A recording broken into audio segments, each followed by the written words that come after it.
दोस्तों, स्वागत है आपका आपके चैनल सच्चा सनातनी में। आप सभी लोगों से निवेदन है, वीडियो शुरू करने से पहले सच्चे हृदय से कमेंट बॉक्स में लिखें जय माता दी। माता रानी आपके सभी कष्टों को समाप्त करे, आपकी झोली खुशियों से सदैव भरी रहे।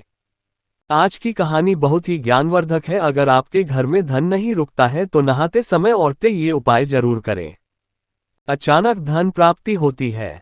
इसके अलावा जो औरतें कपड़े खोलकर नहाती है अर्थात उनके लिए भी खुशखबरी है। मित्रों, एक समय शिवजी महाराज पार्वती के साथ हरिद्वार में घूम रहे थे। पार्वती जी ने देखा कि समस्त मनुष्य गंगा में नहा नहाकर हर हर गंगे कहते चले जा रहे हैं। अगर आप ये कहानी सुन रहे हैं तो पूरा सुनिएगा, क्योंकि आधा अधूरा ज्ञान सही नहीं होता, इसीलिए वीडियो अंत तक जरूर देखिएगा। इसके अलावा हे माँ लक्ष्मी जो हमारी इस वीडियो को लाइक करें और चैनल को सब्सक्राइब करें, उनके घर में धन की कोई कमी न रहे, उनका घर हमेशा धन से भरा रहे। दोस्तों, भगवान के नाम पर कंजूसी ना करें। सबसे पहले अपनी पूरी सच्ची श्रद्धा से कमेंट में हर हर महादेव, ओम नमः शिवाय, राधे राधे जरूर लिखें। दोस्तों, जब पार्वती जी ने देखा कि समस्त मनुष्य गंगा में नहा नहाकर हर हर गंगे कहते चले जा रहे हैं, परंतु सभी दुखी और परेशान हैं, तब पार्वती जी ने बड़े आश्चर्य से शिवजी से पूछा कि हे महादेव, गंगा में इतनी बार स्नान करने पर भी इनके पाप और दुखों का नाश क्यों नहीं हुआ? क्या गंगा में सत्यता नहीं रही?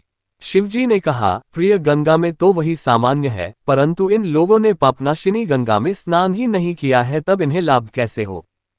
पार्वती जी ने आश्चर्य से कहा कि स्नान कैसे नहीं किया? सभी तो नहाकर जा रहे हैं, अभी तक इनका शरीर भी नहीं सूखा है। शिव जी ने कहा, ये केवल जल में डुबकी लगाकर आ रहे हैं। तुम्हें कल इसका रहस्य समझाऊंगा। दूसरे दिन बड़े जोर की बरसात होने लगी। गलियां कीचड़ से भर गई। एक चौड़े रास्ते में एक गहरा गड्ढा था, चारों ओर कीचड़ भर रहा था। शिवजी ने अपनी लीला से मधु रूप धारण कर लिया और विवश की तरह गड्ढे में जाकर ऐसे पड़ गए जैसे कोई मनुष्य चलता चलता गड्ढे में गिर पड़ा हो और निकालने की चेष्टा करने पर भी ना निकल पा रहा हो। पार्वती जी को उन्होंने ये समझाकर गड्ढे के पास बैठा दिया कि देखो, तुम लोगों को सुना सुना कर यूं पुकारती रहो कि मेरे वृद्ध पति आकस्मिक गड्ढे में गिर पड़े हैं। कोई पुण्य आत्मा इन्हें निकालकर इनके प्राण बचाए और मुझे असहाय की सहायता करे। शिवजी ने यह और समझा दिया कि जब कोई गड्ढे में से मुझे निकालने को तैयार हो तब इतना और कह देना कि भाई, मेरे पति सर्वदा निष्पाप है, इन्हें वही छुए जो स्वयं निष्पाप हो। यदि आप निष्पाप है तो इनको हाथ लगाए, नहीं तो हाथ लगाते ही आप भस्म हो जाएंगे। पार्वती जी तथास्तु कहकर गड्ढे के किनारे बैठ गई और आने जाने वालों को सुना सुनाकर शिव जी की सिखाई हुई बात कहने लगी। गंगा में नहाकर लोगों के दल के दल आ रहे हैं। सुंदर युवती को यूं बैठी देखकर कईयों के मन में पापा या कईयों को कुछ धर्म का भय हुआ। कई कानून से डरे कुछ लोगों ने तो पार्वती जी को ये भी सुना दिया कि मरने दें, टुडे को क्यों उसके लिए रोती है।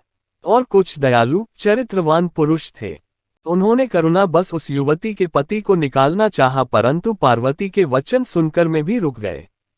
उन्होंने सोचा कि हम गंगा में नहाकर आए हैं तो क्या हुआ, पापी तो है ही, कहीं सहायता करते समय हम भस्म ना हो जाए। इस स्त्री के कथन के अनुसार हम स्वयं भस्म न हो जाए, किसी का साहस नहीं हुआ। सैकड़ों आए, ने पूछा और चले गए। संध्या को चली शिवजी ने कहा, पार्वती, देखा आया कोई सच्चे हृदय से गंगा में नहाने वाला। दोस्तों, थोड़ी देर बाद एक जवान हाथ में लौटा दिए हर हर गंगे करता हुए निकला। पार्वती ने उसे भी वही बात कही। युवक का हृदय करुणा से भर आया, उसने शिवजी को निकालने की तैयारी की। पार्वती ने रोककर कहा कि भाई, यदि तुम सर्वदा निष्पाप नहीं होंगे तो मेरे पति को छूते ही जल जाओगे। उसने उसी समय बिना किसी संकोच के दृढ़ निश्चय के साथ पार्वती से कहा कि माता, मेरे निष्पाप होने में तुझे संदेह क्यों होता है? देखती नहीं कि मैं अभी गंगा नहाकर आया हूं, भला गंगा में गोता लगाने के बाद भी कभी बाप ही रहते हैं। अभी तुम्हारे पति को निकलता हूं। युवक ने लपककर बूढ़े को ऊपर उठा लिया। शिव पार्वती ने उसे अधिकारी समझकर अपना असली स्वरूप प्रकट कर उसे दर्शन देकर प्रताड़ित किया। शिवजी ने पार्वती से कहा कि इतने लोगों में से एक ने ही गंगा स्नान किया है। इसी दृष्टांत के अनुसार जो लोग बिना श्रद्धा और विश्वास के केवल दंभ के लिए गंगा स्नान करते हैं, उन्हें वास्तविक फल नहीं मिलता, परंतु इसका यह मतलब नहीं है कि गंगा स्नान व्यर्थ जाता है। गंगा स्नान का बहुत पुण्य भी है। इसके बाद शिवजी ने पार्वती जी से कहा, अब मैं आपको 12 बातें बताता हूँ। जो भी मनुष्य इन 12 बातों को नहाते समय ध्यान में रखता है वह कभी भी दुखी नहीं रहता है। उसके घर में माँ लक्ष्मी का वास हो जाता है। उसके घर में अपार धन आता है। घर में कभी भी लड़ाई झगड़ा नहीं होता है। उसका पूरा परिवार हंसी खुशी जीवन व्यतीत करता है। दोस्तों, तब माता पार्वती ने कहा है, मेरे भगवान, आप हमें यह 12 बातें बता दीजिए। इसके बाद भगवान शिव उन बातों को बताना शुरू कर देते हैं और माता पार्वती बहुत ध्यान से सुनने लगती है। दोस्तों, ये 12 बातें आप लोग भी बिल्कुल ध्यान से सुनना। इसके बाद भगवान शिव कहते हैं, प्रिय, यह 12 बातें बताने के बाद मैं आपको एक बात और बताऊंगा जो औरतों के लिए है। जो औरतें कपड़े खोलकर स्नान करती है उनके लिए यह बात बहुत ही महत्वपूर्ण है। तो पार्वती जी, इस बात को आप बहुत ही ध्यान से सुनना। दबे शिव जी अपनी वाणी को शुरू कर और बताने लगते हैं। दोस्तों, शिव जी कहते हैं, स्नान करने से शरीर निरोगी रहता है और मन प्रसन्न रहता है। नहाने से चेहरे की क्रांति और शारीरिक आकर्षण में भी बढ़ोतरी होती है। अगर इस नित्यकर्म के दौरान कुछ बातों का ध्यान रखा जाए तो आध्यात्मिक से भी ज्यादा लाभ पाया जा सकता है। नहाने के क्रम में जिन बातों का ख्याल जरूर रखा जाना चाहिए, अब उन बातों के बारे में बताने जा रहा हूं। प्रिय, आप इन बातों को बिल्कुल ध्यान से सुनना। नंबर 1, स्नान करने के बाद लोग शुद्ध होकर पूजा पाठ आदि सारे काम करने के योग्य बनते हैं। इसलिए सुबह को ही स्नान कर लेना चाहिए।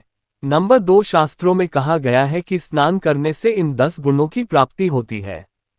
रूप, तेज, बाल, पवित्रता, आयु, आरोग्य, निर्लोकता, तप और मेधा। नंबर 3, लक्ष्मी, धन, पुष्टि व आरोग्य और स्वास्थ्य चाहने वालों को हर मौसम में और हर दिन स्नान करना चाहिए। नंबर 4, शास्त्रों में कहा गया है कि सुबह स्नान करने से पाप का नाश होता है और पुण्य मिलता है। ऐसा कहा गया है कि सुबह नहाने वालों के पास नकारात्मक शक्तियां नहीं भटकती। इसीलिए सुबह स्नान करना ही उचित है। नंबर 5, बीमारी की हालत में सिर के नीचे से ही स्नान करना चाहिए। गीले कपड़े से शरीर को पोंछ लेना एक तरह का स्नान ही कहा गया है। नंबर 6, सुबह की लालिमा छाने से पहले ही स्नान लेना श्रेष्ठ माना गया है। नंबर 7, तेल लगाकर और देह को मल कर नदी में नहाना मनाए। इसकी जगह नदी से बाहर निकलकर तट पर ही शरीर साफ करके तब नदी में डुबकी लगाना उचित है। नंबर 8, जिन घाटों पर कपड़े धोए जाते हैं वहां का जल अपवित्र माना गया है।